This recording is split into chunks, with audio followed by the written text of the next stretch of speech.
కారణం లేని కలహం నారదుడు కూడా కల్పించలేడనుకున్నా. దంపతుల కలహాలకి వాళ్ళ ఆహాలే చాలు. ఆది దంపతులేమందురో.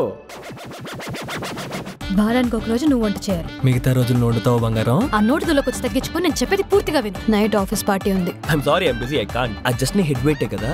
నీ అసలు వెయిట్ ఎంతో? నీ శాలరీ కన్నా తక్కువేలే. తాగావా? నీకు భయపడాలా? తాగలేదు. నెక్స్ట్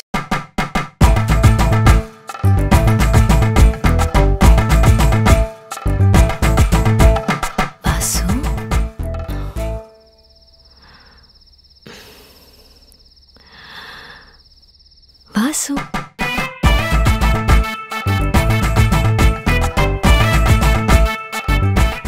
మన పేరెంట్స్ ఉన్నంత వరకు మనం సరిగ్గా ఉందాం.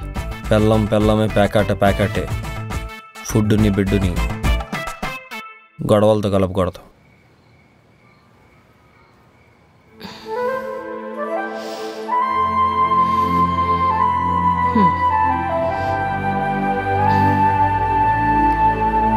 ఇంకేంటి మరి? కండిషన్స్ నువ్వే పడతావు, కంట్రోల్లో నువ్వే ఉంచుతావా? Hello Vasu from Vizag.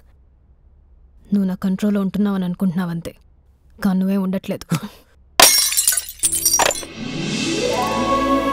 ఆవేశంలో తీసుకున్న నిర్ణయం జీవితానికి అంత మంచిది కాదు.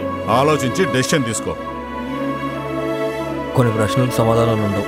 కారణం లేని కోపం, ప్రేమను మించిన పౌరుషం. ఒంటరిగా ఎంత సాధించినా చివరికి ఒంటరితనమే మిగిలిపోతుంది.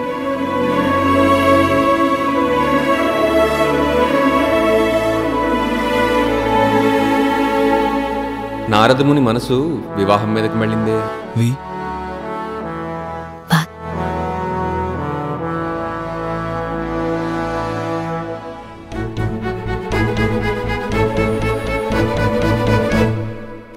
హెల్మెట్ వాడట్లేదా? పెళ్ళైంది కదా. ఓ